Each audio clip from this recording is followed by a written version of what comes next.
Come up. Can you not hear back in the back? It's pretty loud up here.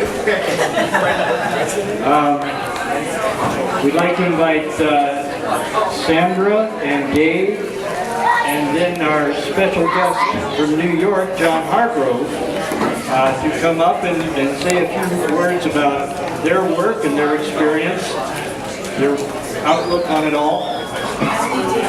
And Vern Olson is in the room, and he's got a great song to sing. One I've known for quite a while. He wrote it about 20 years ago. And the Derek Nelson Family Band is here, and they'll be setting up and performing their incredibly beautiful song at about 6:30. So we have a pretty full roster of events coming up. So, about the Lolita campaign, how's it going? Yeah. It's progressing. It's moving right along. To give you sort of a chronology of recent events, and I realize there are little tiny whales in the belly of the whale over there who are having great fun in a fort, and they're gonna have a good time because kids and forts go together quite well. So if there's some screaming on the side, case in point, don't worry about it. Nobody's getting hurt, even though they're in the belly of the whale. So the campaign right now has many prongs, many lines of attack, you could say. And they're working synergistically. They're working together. One supports the other and promotes the other and builds a momentum so that it's very hard to say this is happening or this is happening because it's this and this and this and this, and they're all happening now at the same time. The momentum is building from all quarters. So it's not just one line of attack. The legal efforts just went to a whole new plateau on July 20 when we sued the Seaquarium. And I say we because I and Orca Network are parties to the suit against the Miami Seaquarium for violation of the Endangered Species Act. Yeah, that's a quantum leap. That's a big new jump forward because we couldn't do that until July 10th or so because it's been a 3.5 or so year battle to get her finally listed, which was finally made official on May 11th, but then they said, oh yeah, but there's a 60-day waiting period before it really goes into effect. So it's been dragged out. So finally in mid-July, it went into effect, and right away we filed suit. So that will basically bring the Seaquarium to court for violation of the ESA regulations against harm or harassment. Now those are kind of vague terms. The penalties or the remedies for violating the ESA can be quite swift and severe, but it has to be shown in court. And of course, it's a matter of interpretation. And this whole arc of events that has brought us to here is unprecedented. There's never been a case like this. There's never been a whale in captivity who was listed as an endangered animal. And so it's never been tested as to what constitutes the harm or harassment statute in the ESA. So that'll all have to be shown in court that yes, indeed, being confined in a concrete box and being forced to do circles constantly in a concrete tub that is only 80 feet by 35 feet with a med pool in the back is harmful. And we have a big roster of scientific authorities that will attest to that. But there are hurdles along the way. First, we have to prove that we have standing to sue under the ESA. That will be contested and will have to be shown in court, and all of these have no exact timetable, no exact deadline. It depends on the scheduling of the court.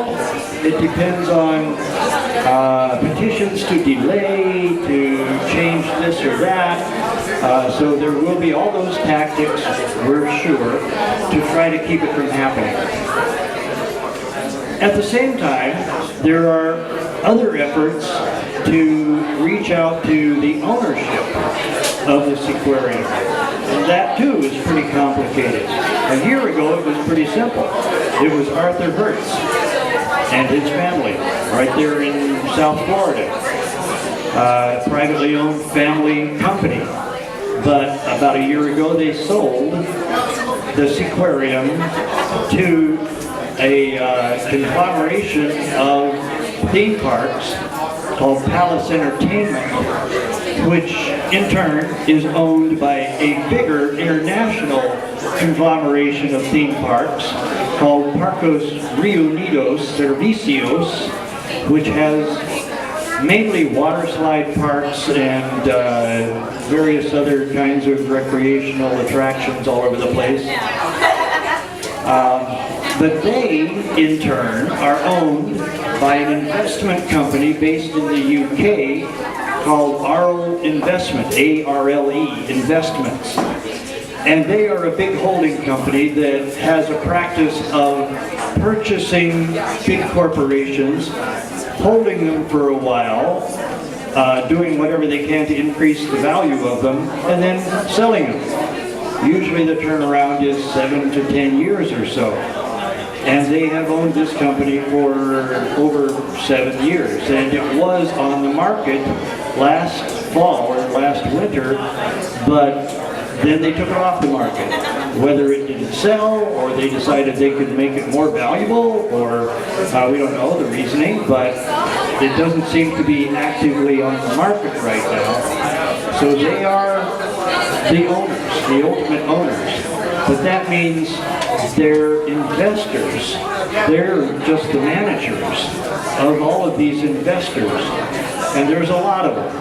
And they represent most of the big corporate empires of the world, and a lot of pension funds and municipal funds and all sorts of other sources that are invested in this holding company.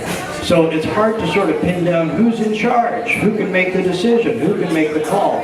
So we're going to all of them. We're going to the CEOs of the investment company, of the Palace Entertainment. Nobody has found who's in charge of Parcos Reunidos, but we're going to the top and the bottom of that structure. And it's to let them know, and here's where the other efforts come in that are a little harder to completely describe, and that is that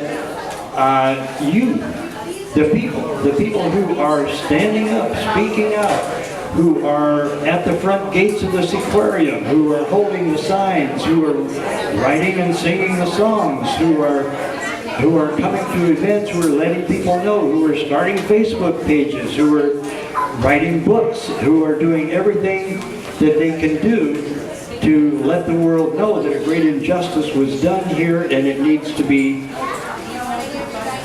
fixed, needs to be corrected. So all of that does feed in. It does impact what those corporate owners are saying and what they decide, and it also has a heavy influence, believe it or not, on the courts and the agencies that have in the past always kind of looked the other way. They don't want to bother with this issue. They don't want to upset any apple carts. So they have not really wanted to address this, but it's becoming so overwhelmingly powerful that the people want her to come home. They want to end captivity for whales and dolphins, It's a pretty widespread overall sentiment, but in particular, it's becoming very common knowledge that she can come home, and she should come home, and she's been there way too long. So all of this is kind of working together. So what I want to do now is thank you. Thank you for coming to this. Thank you for supporting Lolita in every way that you do, for helping with this campaign. I know there's a lot of talent in this room, a lot of challenge, a lot of channels of communication to a lot of different places, and we ask you to just use them. Just speak up in your own realm in whatever way you can. And while I'm at it, I want to thank everybody who helped. We got a lot of people helping out today. Thank you, thank you, thank you, thank you, thank you, thank you, thank you, thank you. You're making this happen. We certainly couldn't. And I also want to relay apologies from Susan, who can't be here today. She was up all night working on those labels and the lists and getting everything in order and ready for all this. So she's here. She's here in everything you see and everything that we're doing, but she can't be here physically because she's come down with a really bad cough. It could be bronchitis. It could be just it's too much work too late in the night, too many nights, and so she's not able to be here. But what this really is all about is one person. And she's in a concrete box in Miami doing circles endlessly for the last 45 years, confined to 35 by 80 feet with a back pool if she wants to do wire laps, but always in a circle. And I really can't help but marvel that she's still alive, that she maintains, that she keeps her basic health. She seems to be in good shape by all indications. Her teeth are good, her energy seems right there, she's responsive, she can breach literally 2 feet out of the water when she's only got 20 feet of depth. How does she do that? How does she keep that energy? She's in her late 40s, at least. She's been there 45 years. She was probably 3 or 4 years old when she was captured. So what is it that gives her that strength? It's a mystery. It's really, it begs the question. We can try to figure it out, we can speculate it, but there isn't any good, simple answer to it. It just boggles the mind. All the others from her extended family, the southern residents that were captured before 1973, had all died by 1987. All had succumbed to captivity, to the stresses, the pressures, the immobility, the incarceration, the domination by the management to do the routines, to be a circus performer. It kills them, and it killed everyone. And we don't know the exact number. There were no records, but around 40, more than 40 probably, that were delivered of southern residents, and they all had died. And orcas are strong. They're evolutionarily overdeveloped. They've got the luxury of having more than enough capability to live in their ocean habitat and have plenty of time to party. As many of us have seen, they do party, they have a good time. But in captivity, they're stuck, they're stressed, they're immobile, they're stripped of everything that they are, and they die. Except her. So how does she do that? And I've been pondering and wondering and asking, how does she stay alive? What is it in her character? And I have to go to the fact that she was raised here. She was raised by her mother. Probably L25, Ocean Sun. We can't say that definitively because L25 has never been genetically sampled to be able to make the comparison in the laboratory to see if she is for sure her mother, but the age is about right. She would have been in her mid to late 30s when Lolita Tokite was born. That's certainly within the reproductive years. And she has no other offspring. So chances are they were all ripped away from her. And there's one left alive.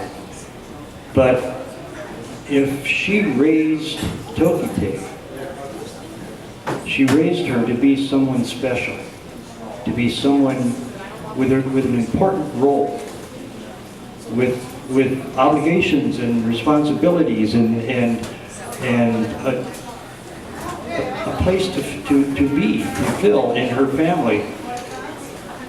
And I have to believe, what keeps her alive, I really do believe, is knowing that. Knowing who she is. She has a very strong sense of who she is. Sense of self. And it's not Lolita the performing whale. It's L25's daughter.